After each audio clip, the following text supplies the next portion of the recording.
From the fire escapes of the Bronx to the heights of success. This is From the Fire Escape Podcast.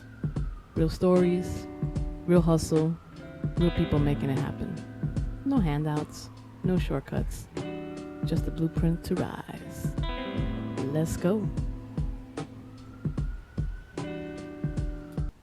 Welcome back to From the Fire Escape Podcast. I am your host, Taina Carrero. And I'm Blanca. Today we're taking you back to the 1980s South Bronx, the world we grew up in. The streets were tough, the economy was brutal, but the hustle never slept. Never. This episode is for those who remember the fire escapes. The places where we sat with our friends and family, watching the world unfold below us. It's for those who knew that every dollar mattered, that every neighbor was family, and that survival meant creativity, resilience, and sacrifice. The Bronx in the 80s was no joke. Economic decline, factory closures, and the crack epidemic hit our community like a hurricane. People lost jobs, buildings burned, and families struggled to keep their heads above water. Mm-hmm. We were one of them. Mm-hmm. But the Bronx was never just about the struggle. In the midst of this war scene that we are describing, we still found joy and fun. I remember more of that than the doom and gloom. Mm-hmm. It was also a place of creation. Hip-hop was born, man. Graffiti turned our streets into art galleries, and the Yankees, well, come on. The Bronx Bombers were giving people something to cheer for. Mm-hmm. Even in hard times, the culture thrived. And the real MVPs of this era, the families. The single moms like myself, working 2 and 3 jobs. Yep. The grandparents watched the kids while the parents hustled. The neighbors who fed each other when times got tight. And that's the real Bronx story. Indeed. So let's talk about the hustle. You know, back then, a regular 9 to 5 wasn't enough. It wasn't even close to enough. People had side gigs, second and third and even fourth jobs. Mm-hmm. And, you know, let's be real. Some of our elders played the numbers like in Wall Street. Oh, you know? Yeah. Here's a little fun fact. My abuelo, which abuelo is grandfather for those who don't know, you know, he was a retired chef from Windows of the World restaurant at the World Trade Center. And he was always hustling for extra cash. He would play those local numbers or work part-time at a friend's store, wherever he could do something to generate a little extra income. And I was actually his good luck charm. Mm-hmm. Yes.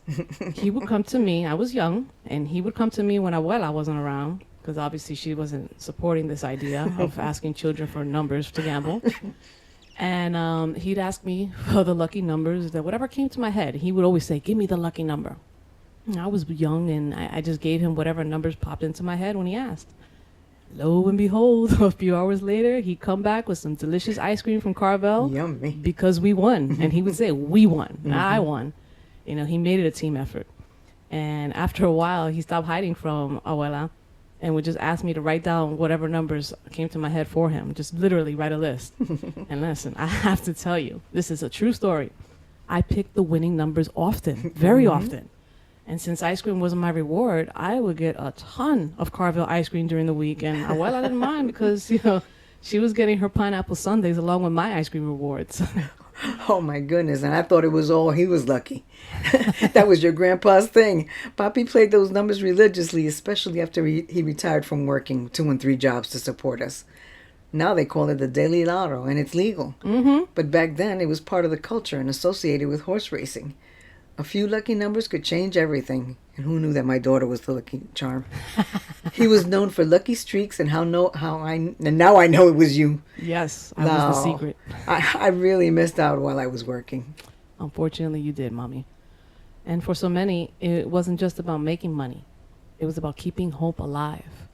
Every scratch off, every susu. Remember susus? Oh, yeah. They're still around, I think. Yes, they are. Well, every extra shift at a bodega or store or babysitting gig, it was all about building a better future in escaping the current situation. And let's not forget how much community mattered. Yes. People watched each other's kids. They shared food. They passed down clothes and made sure no one fell too far behind. This is very, very true. I mean, I got hand-me-down clothes. Mm-hmm.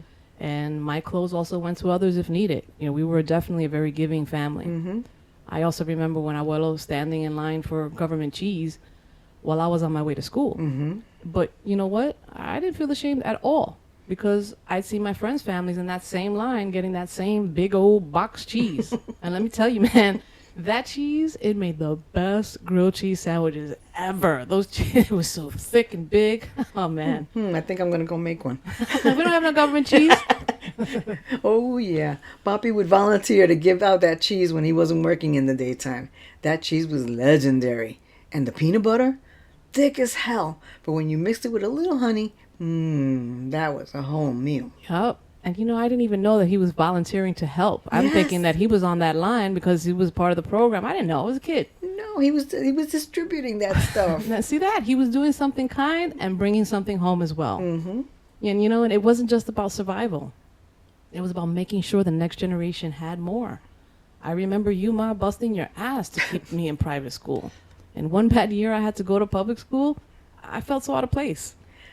Girl, after you got hit by a frisbee in your face and you had that incident with your almost appendicitis, I made it my mission to get you back into private school the next year, and I did. Yes, you sure did. You know, I remember not wanting to go to the bathroom one day in that public school. I didn't feel comfortable and I didn't want to go. So I held on to it until the nurse noticed that I was, you know, something was wrong with me. And she called you, unfortunately. She disturbed you at work. She called you to pick me up. And when we got to the doctor, because you took me right to the doctor, not knowing what the hell's wrong, and I wasn't comfortable enough to say what the hell I was doing, the doctor goes, after pressing around a little bit, do you have to pee? You know what? Go to the bathroom and come back. He almost already knew just by looking at the situation. And indeed, all I had to do was just pee. Long pee. What a scare. And I'm thinking, oh, my child has appendicitis. Oh, God. And I'm sorry. I just didn't feel comfortable going in that school. I didn't feel comfortable with anything.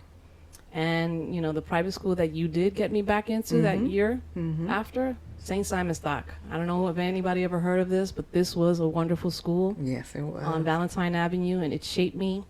It helped me realize my talents for reading and writing, and sadly, I just found out that it closed last year.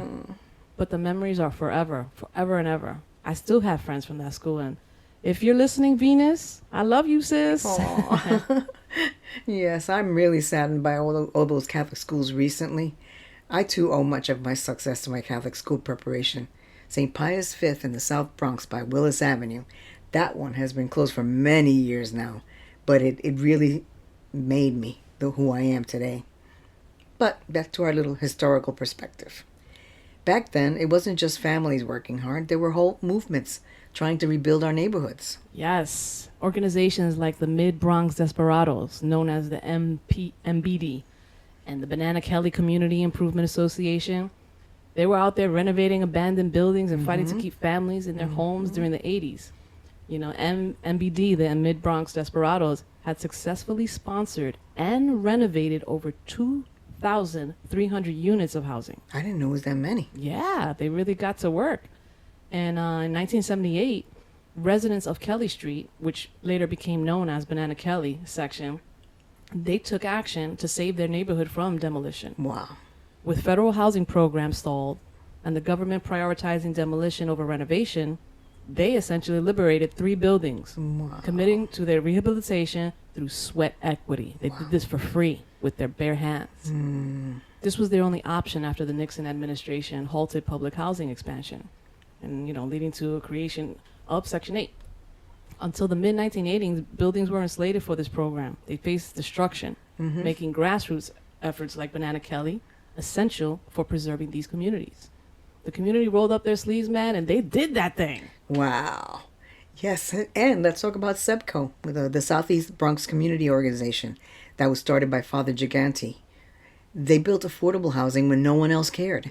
They gave people dignity since its inception in 1968.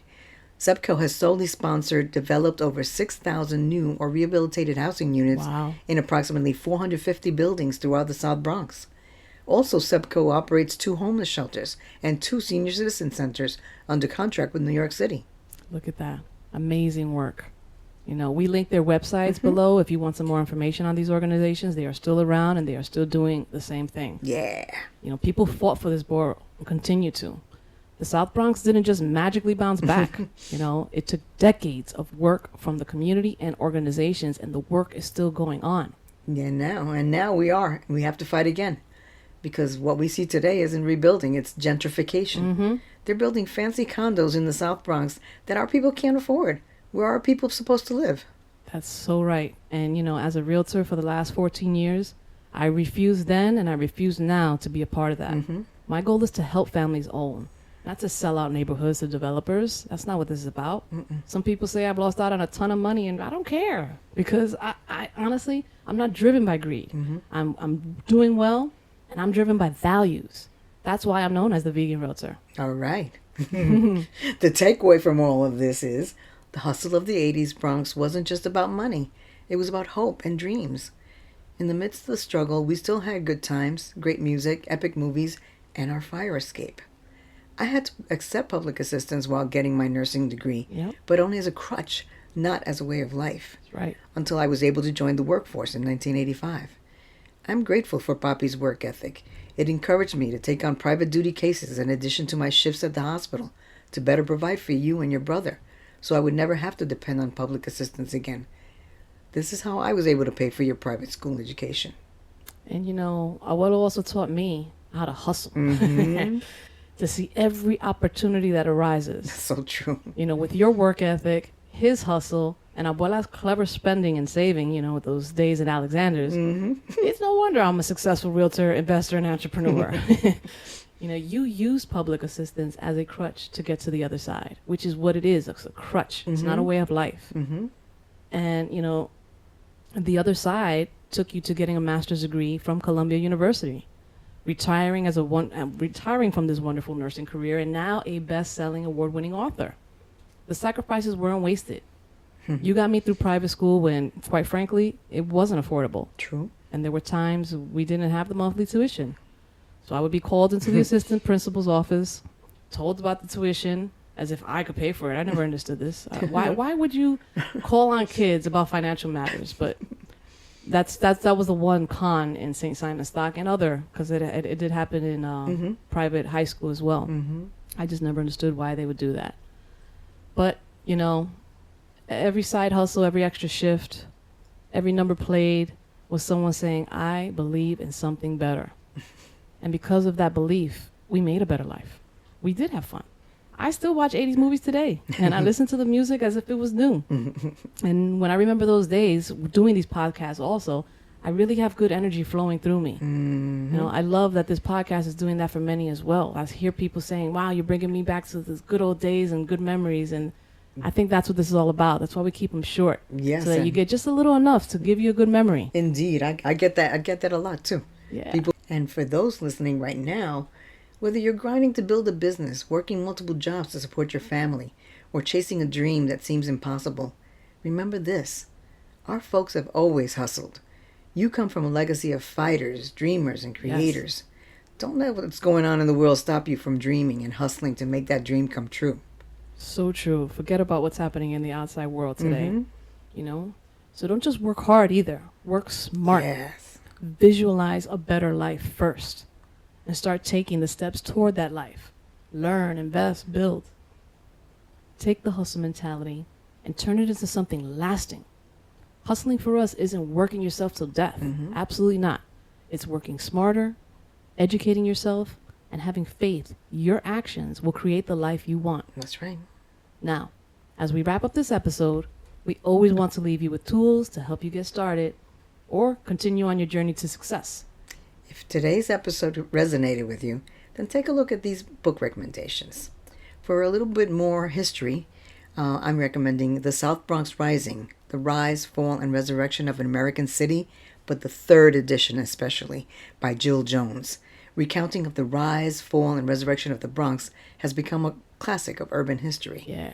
In this newest edition, she describes in a new final chapter the extraordinary and monumental rebuilding of the borough by the grassroots groups that was just getting underway in 1984. And my next recommendation is Rich Dad, Poor Dad, Robert Kiyosaki's, a must-read on financial literacy. Yes. This book breaks down the difference between working for money and making money work for you. Kids should all read this book, especially if you currently live in an underserved community. And I must add a few more that most people have heard of, but some have yet to read. Through the years, I've learned from my mentors and coaches that you don't need to read every book ever written, but you should read great books more than once. Indeed. So, here are mine. Think and Grow Rich, Napoleon Hill. Ah, yes. The classic on mindset and wealth building based on studying the habits of the most successful people in history. You got to learn from others who have done it. That's right. The next is Atomic Habits, the James Clear. You know, small daily habits create massive long-term success, and this book teaches you how to shift your habits and stay consistent. And lastly, this is a newer book. I think this came out maybe last year. Yeah. The Wealth Money Can't Buy by Robin Sharma. This is a new book, and it delves into the fundamental elements of true wealth, emphasizing personal growth, meaningful relationships, and inner peace over that material accumulation. This book is new, and it's an instant classic. A must read. Definitely. You know, these books give you an escape plan, starting with a vision, then the right mindset, then actionable plans to get going. Wealth isn't only about money, it's about freedom. We found our escapes in education, investing in ourselves and action. While being a part of our community and struggling together, books and knowledge of things not taught in schools gave us the roadmap, and our mindset took us on the journey. It's an ongoing process. Yes, because learning never ever stops. Even when you achieve your goals, there's always room to grow and to learn something new. Thank you all for taking this trip down memory lane with us. Yes. The Bronx wasn't just a place, it was a movement. The books recommended are in the podcast notes as well as our socials and contact information. Yes, sign up via our contact form and stay in the loop. Send us any questions or any comments you have because we love to hear from you. And now that's all today from the Fire Escape. Until next time, stay strong, stay connected, and keep that Bronx spirit alive. Yes. Bye-bye now. Bye. Like and subscribe.